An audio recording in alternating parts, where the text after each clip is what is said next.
আমরা মেয়েরা সকালে ঘুম থেকে উঠে নামাজ পড়ে কোনো রকম ফ্রেশ হয়ে চলে আসি রান্নাঘরে। আসসালামু আলাইকুম, কেমন আছেন সবাই? আজকে কেন জানি রুটি বেলতে ইচ্ছে করছিল না, তো এর আগে একদিন এইভাবে বানিয়েছিলাম, তো আজকেও সেভাবে আমি মনে করছি বানাইনি। তো আসলে এই প্রতিদিন ঘুম থেকে উঠেই টেনশন হয়ে যায় যে আজকে কি করব, কি নাস্তা বানাবো। শুধু আমার না, প্রতিটা মেয়েরই এমন হয় যে আসলেই কি করব, আজকে সারাদিনে কি রান্না করব, এটা সবারই হয়।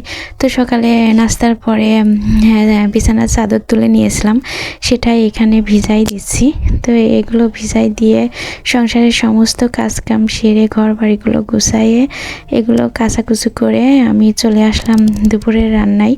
আজকে দুপুরে আমি একটা তরকারি করব, শর্টকাটে আজকে রান্না করব, যেহেতু গত দিনের পালং শাক ঘন্ট আছে। তো আজকে ছোট মাছ চচ্চড়ি করব আলু বেগুন দিয়ে।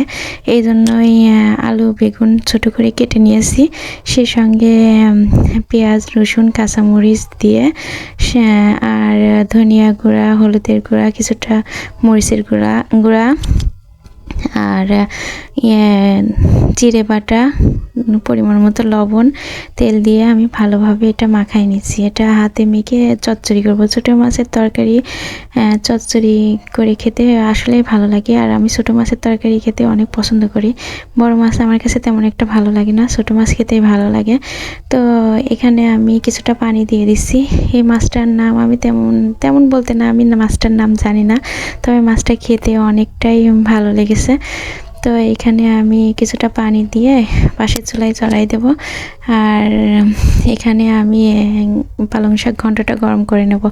আসলে যেহেতু এটা শাক ঘন্টটা আছে, এতেই আজ আমাদের হয়ে যাবে। একটু এইভাবেই চলার চেষ্টা করি। তো আমরা মেয়েরা আসলেই চেষ্টা করি শর্টকাটেই মাঝে মধ্যে একটু যাতে হয়ে যায় সেভাবে চলার।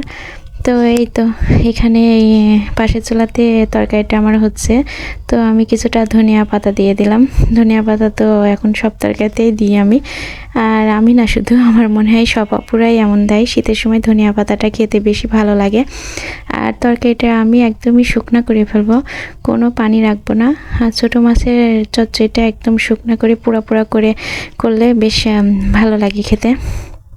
তো আমার ছেলে যেহেতু ছোটো মাছের তরকারি খাবে না, ফ্রিজে কিছুটা গরুর মাংস রান্না ছিল, সেটাই আমি গরম করে নিয়েছি।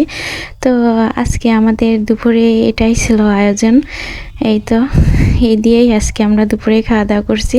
তো সবাই ভালো থাকবেন, সুস্থ থাকবেন, নিরাপদে থাকবেন, আমাদের জন্য দোয়া করবেন। আল্লাহ হাফেজ সবাইকে।